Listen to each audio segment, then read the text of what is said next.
তৃণমূলে জয়েন করছে আইএসএফ এর দাপটের নেতা ওহিদুল ইসলাম। হ্যাঁ, ঠিকই শুনছেন, তৃণমূলে 26 বিধানসভা ভোটের আগে জয়েন করছে তৃণমূলে, এমনটাই বলছে কিন্তু আইএসএফ এর দাপটের নেতা ওহিদুল ইসলাম। কিন্তু একটা শর্ত রেখেছেন তিনি।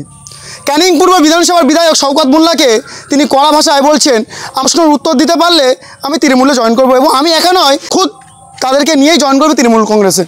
এমনটাই কিন্তু চ্যালেঞ্জ ছুড়ে দিল ক্যানিং পূর্ব বিধানসভার বিধায়ক শওকত মোল্লাকে, এবং আরও কিন্তু হুঁশিয়ারি দিলেন নওশাদ সিদ্দিকীর বিরুদ্ধে অভিযোগ করা বন্ধ করুন, এমনটাই কিন্তু বার্তা দিচ্ছেন। তিনি কি বলছেন আমাদের ক্যামেরার মুখোমুখি আপনাদের শোনাবো। মোল্লা সাহেব ডিভাইডে বসুক, জবাব যদি দিতে পারে কালকে আমি তৃণমূলে জয়েন করব।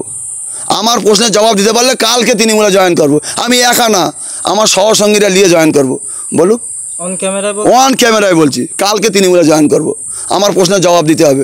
আমি কটা প্রশ্ন করব, সেই প্রশ্নের জবাব যদি ও দিতে পারে, ও তো একটা এমএলএ, আর আমি তো একটা সামান্য আমি তো একটা ধরো পিঁপড়ে ধরো মনে করলাম। আমার প্রশ্নের জবাবটা দেখ। নওশাদ সিদ্দিকী, আব্বাস সিদ্দিকী অনেক দূরে কথা, ধরো আব্বাস সিদ্দিকী আর নওশাদ সিদ্দিকীর কথা বলছো, সাবধান হয়ে যাও, সাবধান হয়ে যাও, ফের বলেছি সাবধান হয়ে যাও। ওনার তোলা কন্ট্রাক্ট, আবাস যোজনার টাকা, ঘরের টাকা, এই সব নিয়ে ব্যস্ত থাকে মোল্লা সাহেব। কাকে কিভাবে মানুষ খুন করার কন্ট্রাক্ট লাই সেইটা করতে আছে নওশাদ, এই ভাঙড়ের নটোরিয়াস ক্রিমিনাল, এবং নওশাদ সিদ্দিকী মহাশয় সেটা বন্ধ করতে এসেছে।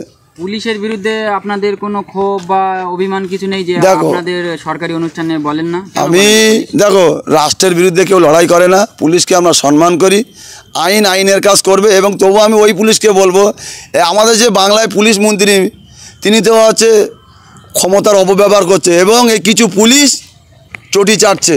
এবং এনাদেরকে আমি বারবার বলেছি, এর আগেও বলেছি, যে আপনি যে উদ্দিটা পড়েন ওটা সাধারণ মানুষের ট্যাক্সের টাকায়, আপনি যে বন্দুকটা নিয়ে ঘুরে বেড়ান সেটাও আমাদের ট্যাক্সের টাকায়, আপনি ক্ষমতার অপব্যবহার করবেন না, আমরা পুলিশকে বারবার বলি।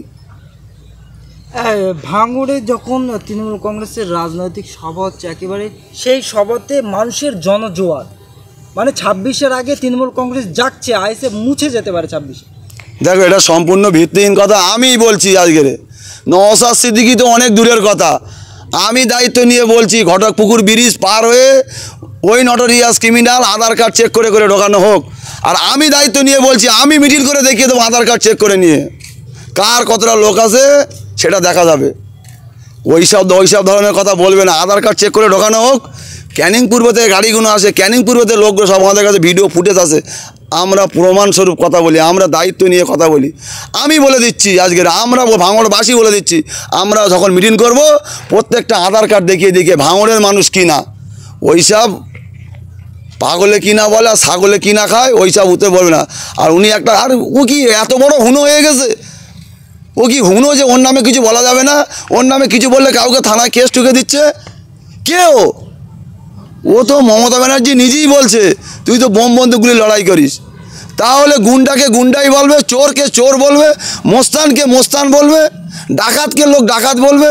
কেউ সদ্য কংগ্রেস ত্যাগী নেতা রফিকুল ইসলাম তিনি তৃণমূলে যোগ দিয়ে, ভাই তোমার প্রশ্ন করার আগে আমি বলে দিচ্ছি, ওই সব ব্যাপারে আমি উত্তর দিতে পারবো না, ওসব উত্তর দেবে আমাদের সাধারণ কর্মী, আইএসএফের কর্মীরা, আমাদের বুথ সেক্রেটারি, বুথ সভাপতিরা উত্তর দেবে।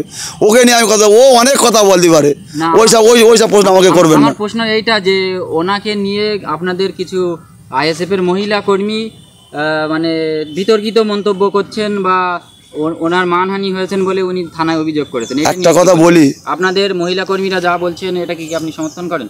দেখো, আমি তো ভিডিওটা সম্পূর্ণ এখনও দেখিনি, তবে তোমাদের মুখ দিয়ে শুনি আমি কথাগুলো বলছি। কিছুটা হলেও সত্যি আছে এর মধ্যে। আমার অঞ্চলে তো বাড়ি, আমি তো জানি কি করে না করে, টোটাল ডিটেলস তো আমার কাছে আছে। তা ওইসব কথা বললে, বাতা গরম করা কথা বললে হবে না। তুমি কি করো সেটা আমরা ভালো জানি। আর তুমি এই যে নওশাদ সিদ্দিকীর বিরুদ্ধে, আব্বাস সিদ্দিকীর বিরুদ্ধে কথা বলছো না, এইটা বলা বন্ধ করো, এইটা বলা বন্ধ করো। কিন্তু আমাদের ছেলেরা অনেককে আমি ঠান্ডা করে রেখে দিয়েছি, যে আমরা একবার বলি না, ওইসব কথা বলা বড় বড় বাতেল দেওয়া বন্ধ করো। তোমার একটা ভোট আছে এখানে, তুমি কিসের নেতা গো? তুমি বল নওশাদ সিদ্দিকীকে গাড়ি দিয়েছি আমি, কিছি যে আমি না থাকলে নওশাদ সিদ্দিকী জিততে পারতেন না, এটা কি বলবেন? হাতি ঘোড়া গেল দাল, আর ওই কাক বাপি বলে কত জল, বুঝতে পারছো? এর থেকে আর বেশি বলবো না। ওইসব নতুন আবির্ভাবে যেভাবে বোমা ফাটাচ্ছে একের পর এক, মানে কি বলবেন এই প্রসঙ্গে? একের পর এক বলছে নওশাদ সিদ্দিকীর ঘুম হারাম করে দেবো, এক মানে হঠাৎ আবির্ভাব। ওই বললাম, 3 ফোঁটা মানুষ 3 ফোঁটায় কথা বলুক, 5 ফোঁটা কথা বলে কিন্তু পড়ে যাবে। অতি ছোট হয়ে না ছাগলে মুড়ে খাবে, আর অতি বড় বেরো না ঝড়ে পড়ে যাবে, এটাই বলে দিলাম। আপনি একটু আগে বললেন যে ভাঙড়ে যখন তৃণমূল কংগ্রেসের রাজনৈতিক সভা হচ্ছে বিভিন্ন বিধানসভা থেকে মানুষজন আছে, কিন্তু শওকত মোল্লা দাবি করছেন যে আমাদের যেসব কর্মীরা বার হচ্ছে সব ভাঙড়েরই অধিকাংশ মানুষ। আমরা ভাঙড়বাসী 10টা অঞ্চল সভাপতিগুলো আমরা হেঁটে যাব, আমরা লোক নিয়ে দেখিয়ে দেবো আধার কার্ড নিয়ে। নওশাদ সিদ্দিকী তো অনেক দূরের কথা, তুমি তো একটা এমএলএ, তুমি আসো ভাঙড়ের ছেলেদেরকে আধার কার্ড নিয়ে দেখাবে যে আধার কার্ড নিয়ে আমি মিটিং করছি, সেই দিনে বলবো তুমি বাপের বেটা, তুমি কত বড় বাপের বেটা সেই দিনে দেখাবো। আপনি যেটা বলছেন এটা তো ছেলে খেলা, আধার কার্ড নিয়ে কেউ কোনোদিন রাজনৈতিক মিটিংয়ে দলীয় সবাই যায়? তাহলে বলছে কেন যে নওশাদ সিদ্দিকী বাইরের থেকে লোক নিয়ে এসে মিটিং করে?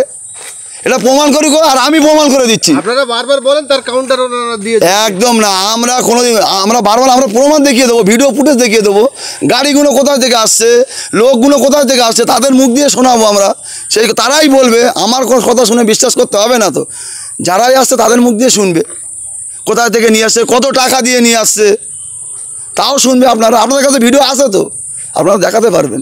26 বিধানসভা নির্বাচনের আগে আপনারা হয়তো আর ঘুমোতে পারবেন না, কারণ শওকত মোল্লার বক্তব্য স্পষ্ট।